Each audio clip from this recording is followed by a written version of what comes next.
ছেলে পক্ষরা কনে পক্ষের বাসায় যায়। ইয়ঙ্গিকে আগে থেকে সাজিয়ে রেখেছিল।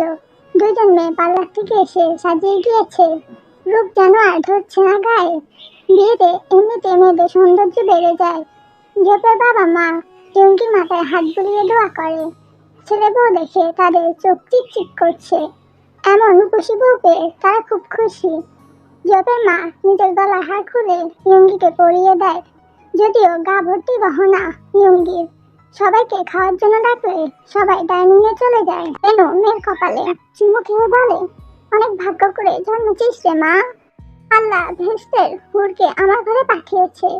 রূপ যেন আর ধরে না। তেমনি রাজপুত্রের মতো বর পেয়েছিস।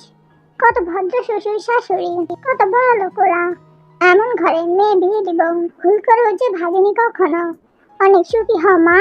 বুকে জড়িয়ে ধরে কেঁদে ফেলে। এদিকে ইয়ঙ্গিও আর চাপা কান্না ধরে রাখতে পারে না। মা মেয়ে একে অপরকে জড়িয়ে কাঁদে। ইয়ঞ্জন এসে রেণুকে সরিয়ে নেয়। সান্ত্বনা দিতে থাকে রেণুকে। ব্লাড প্রেশারের রোগী, পরে না হয় অসুস্থ হয়ে পড়লে আরেক ভেজাল। খেতে বসছে সবাই। ইয়ঞ্জন থেকে নিয়ে আসে খাওয়ার জন্য। খাবে না, বায়না ধরছে। ইয়ঞ্জন টেনে নিয়ে আসছে। আসার পর থেকে জাঙ্কুর চোখ দুটো থেকে ফুটছে, দেখতে পায়নি কোথাও। এতক্ষণে তার চোখে ভরা পড়েছে। চোখ আটকে যায় জাঙ্কুকের pink colour Barbie gown with pink স্টোনে সিম্পল জুয়েলারি। চুলগুলো একপাশে ছেড়ে ভাবতেই যেন ফেরি লাগছে। আর কোনো সাজ নেই মুখে। সাজের কোনো প্রয়োজনই তো নেই। চোখ দুটো এমনিতেই কালো কালো, ভাসা ভাসা অসম্ভব সুন্দর। গোলাপি ঠোঁট দুটো চকলেট খেয়ে চকটি কালার করে রেখেছে। বড় মেয়েদের মতো লাগছে দেখে। জাঙ্কুক যেন এক নিশায় ডুব দিয়েছে।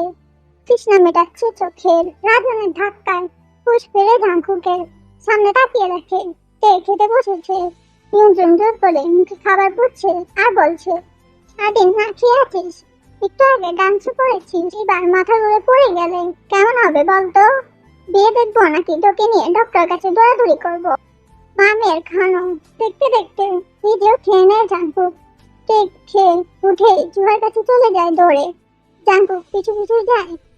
জাঙ্কুককে দেখে হাত উঁচু করে দেখিয়ে বলে, স্যার দেখুন আমার হাত। জাঙ্কুক এগিয়ে এসে হাত দুটো নিজে হাতে মুঠো করে নেয়। কেন খুব ইচ্ছে করে সবসময় এই নরম হাত দুটো নিজে হাতে আবদ্ধ করে রাখতে, শুয়ে থাকতে সব সময়। মুখে হাসি ফুটিয়ে বলে, বাহ, অনেক সুন্দর রং হয়েছে তো। সুন্দর লাগছে অনেক, কিন্তু হাতে কিছু পাওনি কেন? খালি খালি লাগছে। জুহা, তোমার পিঙ্ক কালার চুড়ি আছে তো? দেখে দাও। তোমার দু হাত ভর্তি চুড়ি, কিন্তু ওর হাত যে খালি, দেখো নি? ওর তো চুরি করে না স্যার, তাই আনো পড়বে। জুহা চুরি আনতে জাঙ্কুক হাতে পরিয়ে দেয়। হাত নেড়ে চিড়ে দেখে সুন্দর মানিয়েছে অনেক। কাজী সাহেব বিয়ে পড়াবে শুনে জাঙ্কুক চলে আসে বউয়ের কাছে। আসে। কাজী এখনো বসেনি। ফুলের মালা নিয়ে আসে ঢাকায়। জাঙ্কুক খেয়াল করে মালা দুটো গোলাপি গোলাপের। জাঙ্কুক মালা দুটো হাতে নেয়। যেখান থেকে ফুল নিলে মালা ছিঁড়বে না, সেখান থেকে দুই মালার দুটো ফুল ছিঁড়ে হাতে রাখে। বড় বউ একে অপরকে মালা পরিয়ে দেয়। কাজে এসে বসে পড়ে বিয়ে পড়ানোর জন্য দৃষ্টি কাগজে। বড় বউ স্বাক্ষর করে। সবাই দাঁড়িয়ে উচ্চে পড়ে দেখতে থাকে। জাঙ্কুক ইয়ঙ্গিকে দেখছে। সুন্দরী মেয়েটা বউ সাজে কতই না সুন্দর লাগছে। আচ্ছা, দুষ্ট পুতুলটাকে বউ সাজলে কেমন লাগবে? সুন্দর লাগবে একদম। দেখা বড় লোভ লাগে জাঙ্কুকের। পাশে এসে দাঁড়ায় ভিড়ের মধ্যে। চুল থেকে ক্লিপ খুলে গোলাপ দুটো কানের পাশে লাগিয়ে দেয়। খুশি হয়ে বলে, স্যার থ্যাংক ইউ, একটু বলে অনেক মাছ। কাজী ইয়ঙ্গিকে কবুল বলতে পারলে। ইয়ঙ্গি বলতে দেরি করছে। জাঙ্কুকের কানে কানে বলে, দুষ্ট পুতুল, তুমি কি জানো এখন বউ কি বলবে? জানি তো, কবুল কবুল কবুল। ইয়ঙ্গি কবুল বলে। তারপর কাজী ঝোঁককে কবুল বলতে বলে। ঝোঁকও বলে। সাথে সাথে জাঙ্কুকও এর দিকে তাকিয়ে থেকে বলে, কবুল কবুল কবুল। ফোনে বিদায়ের সময় ইয়ঙ্গি প্রচুর কান্না করে। জুহা বোনকে ধরে অনেক কাঁদে। মানুষ মেয়েকে ছাড়েই না। বিয়ে বাড়িতে মরা বাড়ির মতো কান্নার রোল পড়ে যায়। ইয়ঙ্গির মতো চিৎকার দিয়ে কাঁদতে থাকে। মেয়ের মুখ চেপেও কান্না থামাতে পারে না। ইয়ঙ্গি কাঁদতে কাঁদতে অস্থির হয়ে যখন গলাটা একটু লো মশলায় নামিয়ে নেয়, তখন সবাই অন্য কান্না শুনতে পায়। এদিক ওদিক তাকিয়ে দেখে কে কাঁদছে এইভাবে। সুবিন ডাকতে গিয়ে ইঞ্জিনকে বলে, জানোই তো কান্না দেখলে আমার মেয়ে সহ্য করতে পারে না। টিফিন এনেছো কেন? আর মুখ চেপে ধরেছো কেন? শ্বাস বন্ধ করে মেরে ফেলবে নাকি? ইঞ্জিন হাত ছড়াতে কে জোরে চিল্লিয়ে বলতে থাকে, আমি বিয়ে করবো না, আমি কোথাও যাব না, আমি আব্বুকে ছাড়া কোথাও যাব না, আমাকে তোমরা বিয়ে দিও না, আমি আমার বাড়ি থেকে কোথাও যাব না, আমি বিয়ে করবো না। পুলিশের সবাই এর দিকে বড় বড় চোখ করে তাকিয়ে আছে। এর আবার কি হলো? কেউ কেউ বোঝাতে শুরু করে, ইঙ্গি পীর হয়েছে, তোমার বিয়ে হয়নি, তোমাকে আমরা বিয়ে দিব না, তুমি কান্না বন্ধ করো। কিন্তু বেচারিটিকেও চুপ করাতে পারে না। জাঙ্কুকে সে আবার মুখ চেপে ধরে।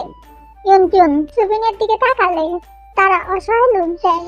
তাদের মেয়ে যে এমন সেটা তো তারা ভালো করেই জানে, কিন্তু আর লোকজন কি ভাববে ভেবে টেনশনে মরে যাচ্ছে। জাঙ্কুক সুবিনকে ইশারা করে ডেকে নিয়ে বাড়ির ভিতরে চলে আসে। নয়তো কোনো বিদায় অনুষ্ঠান না হয়ে দুষ্ট পুতুলে উত্থাল পাথাল কান্না ভাব দেখতে হবে। চেয়ার টেনে বসিয়ে দেয় টেলকে। ব্যাগে তুলে রাখা চকলেট গুলো এনে হাতে দেয়। ফুফাতে ফুফাতে ভিড়ে চোখে চকলেট খেতে থাকে। জাঙ্কুক কান্না ভেজা মুখে পানি চেয়ে থাকে। কাঁদলে মেয়েটাকে এত কিউট লাগে, মনে হয় কামড়েই খেয়ে ফেলি। এত কিউট কেন তুমি দুষ্টু পুতুল? তোমার এই বাচ্চামো স্বভাবের নেশায় পড়ে যায় বারবার, তোমার সরল মনটার মায়ায় পড়ে যায় বারবার, তোমার দুষ্টুমিগুলো প্রেমে পড়ে যায় বারবার। এত বোকা কেন তুমি দুষ্টু পুতুল? কবে বুদ্ধি হবে তোমার? কবে বড় হবে তুমি? আচ্ছা, বড় হলে কি তুমি এমনই সহসর আমার দুষ্টু পুতুল হয়ে থাকবে নাকি আজকালকার মেয়েদের মতো হয়ে যাবে? তুমি এমনই থেকো দুষ্টু পুতুল। তুমি পাল্টে গেলে অনেক মিস করবো তোমায়। অবশ্য আমি তো থাকবোই না। ক্যারিয়ার একটা জিনিস জানো, যা অর্জন করা কঠিন কিছু নয়, আবার সহজও নয়, তবে চাইলে অর্জন করা যায়। এক হলো তকদির, আরেক হলো তকদির। কিন্তু এর জন্য অনেক কিছু জীবন থেকে বাদ পড়ে যায়, অনেক কিছু স্যাক্রিফাইস করতে হয়। কিন্তু যা ভাগ্যে লেখা থাকে সেটা কিন্তু ঘুরে ফিরে তোমার কাছেই আসবে। বড় কিছু পাওয়ার জন্য ছোট ছোট অনেক কিছু তো স্যাক্রিফাইস করতেই হবে, বলো? বুঝলে? এতক্ষণ চকলেট খেতে খেতে জাঙ্কুকের কথাগুলো শুনছিল। শেষ কামড়টা দিয়ে হাত ছাড়া দিয়ে বলে, বুঝলাম। আব্বু বলে কেরিয়ার সাথে নো কম্প্রোমাইজ। কেরিয়ার না করলে দাম নেই, কিছু একটা না করতে পারলে খাবে কি? তোমার এম কি দুষ্টু পুতুল? ট্রাভেলার হওয়া, তার জন্য তো অনেক টাকা প্রয়োজন। তুমি তো পড়াশোনা করো না, জবও তো পাবে না। আমি যতদূর জানি কাকা তোমাকে একদম সাপোর্ট দিবে না। আমি পড়বো তো, জব করবো, তারপর ঘুরে ঘুরে বেড়াবো, দেখা যাবে। আর স্যার আমি ভালোভাবে পড়াশোনা করবো। গুড গার্ল, তুমি বসে বসে চকলেট খাও, আমি আসছি। জীবন বাড়িতে ফিরে আসে সবাই। বাড়ি ভর্তি লোকজন। জিওপের আত্মীয়রাও এসেছে। জাঙ্কুক রুমে ইয়ঙ্গি জিওপের পাশে সাজানো হয়েছে। ইয়ঙ্গিকে রুমে এনে যাবতীয় নিয়ম পালন করানো হচ্ছে। জাঙ্কুক ফুলে সাজানো খাটের কোনায় বসে ফোন চাপছে। হঠাৎ মিষ্টি একটা বাইরে চোখ উপরে তুলে সামনে তাকায়। সে ঝুলানো ফুলের মালাগুলো ধরে ধরে দেখছে। আর ওয়াও, ফ্যান্টাস্টিক, নাইস, উফ, লাভলি আওয়াজ করছে। জাঙ্কুকের মেরুদণ্ড দিয়ে শীতল হাওয়া বয়ে যায়। বুঝতে পারছে না এটা চোখের ভ্রম নাকি অন্য কিছু। এতক্ষণ ফোনে আজকে দুটো পুতুলের পিকগুলোই দেখছিল। যখন ওকে খাওয়াচ্ছিল তখন তুলেছে ফোনে। তাই কি এমন সব জায়গায় দেখছে? সুবিনের বলা শুনে সুবিন জিনকে বলে, আর বলবেন না ভাবি, বাসায় সাজানো দেখবে বলে লাফালাফি করছিল, কিছুতেই আটকাতে পারছিলাম না। জিন হেসে ফেলে, মাথা হাত বুলিয়ে দেয়। ছোট মানুষ তো, এইসবই তো দেখবে। এসেছে যখন আজ থেকে যাক না ভাইজান। জিমিন আছে, জিমিনের সাথে থাকতে কাজ না ভাবে তা কি করে হয়? ওরা মনে চিন্তা করবে। আজ থাক, অন্য একদিন এসে থেকে যাবো। জাঙ্কুক ফোন কাটে। কাকা কাকা, আজ কাল সকালে আরো কত কি আছে, তারপর জুহাও আসবে। আজ থাক।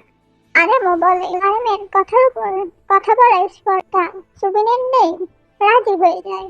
তের মুখে বিশ্বজয়ের হাসি ফুটে ওঠে। সে হাসিতে জাঙ্কুকও হাসে। হাতে হেলান দিয়ে দুষ্টু পুতুলটাকে দেখতে থাকে। বারবি গাউন ছেড়ে নর্মাল গাউন পরে এসেছে। চুলগুলো দুপাশে দুটো ছুটি করে পুকুর উপর ছেড়ে দেওয়া। রজনীগন্ধার মালায় নাক ডুবিয়ে সুবাস নিচ্ছে। জাঙ্কুকের অচেতন মন খুব করে জানতে চায়, দুষ্টু পুতুল, তোমার স্মেল কি রজনীগন্ধার থেকে সুন্দর নাকি খারাপ? কেমন তোমার স্মেল? মিমি এসে থেকে ডেকে নিয়ে চলে যায়। জাঙ্কুক আবার ফোনে মন দেয়। জিহব ইয়ংকে রেখে একে একে সবাই চলে যায়। সারাক্ষণ জিহবের থেকে পাওনা বুঝে নেওয়ার জন্য আটকে ছিল। এখন সবাই সবার পাওনা পেয়ে চলে গেছে। রুমে শুধু ইয়ঙ্গি জাঙ্কুক আছে। জিহব এসে জাঙ্কুর পাশে বসে গলা খাকারি দিতেই জাঙ্কুক তাকায়। হোয়াট, তুই কি এখানে থাকার প্ল্যান করছিস? তোর সামনে কি এখন আমি আমার বউকে জড়িয়ে ধরে ঘুমাবো? জাঙ্কুক আশেপাশে দেখে কেউ নেই। ও, এত রাগ দেখানোর কি আছে? আমার জন্যই তো বউটা পেলি। চাইলে এখনই আমিও বউকে বুকে নিয়ে ঘুমাতে পারি। সিরিয়াসলি দোস্ত, বিয়ে করবি? ঢাকা গিয়ে মেয়ে দেখা শুরু করবো তোর জন্য? এখানে কি মেয়ের অভাব আছে নাকি? বুঝবি না তুই? তোর ব্যান এখন ভাবি ছাড়া কিছুই বুঝতে চাইছে না। Okay bye, good night. তোরা যে, আমি গিয়ে শান্তির ঘুম ঘুমাই। বিদায় হ শালা। ও ভাইয়া, মামা আমাকে সহ্য করতে পারে না। আমিও বিয়ে করবো মামা, দেখিও।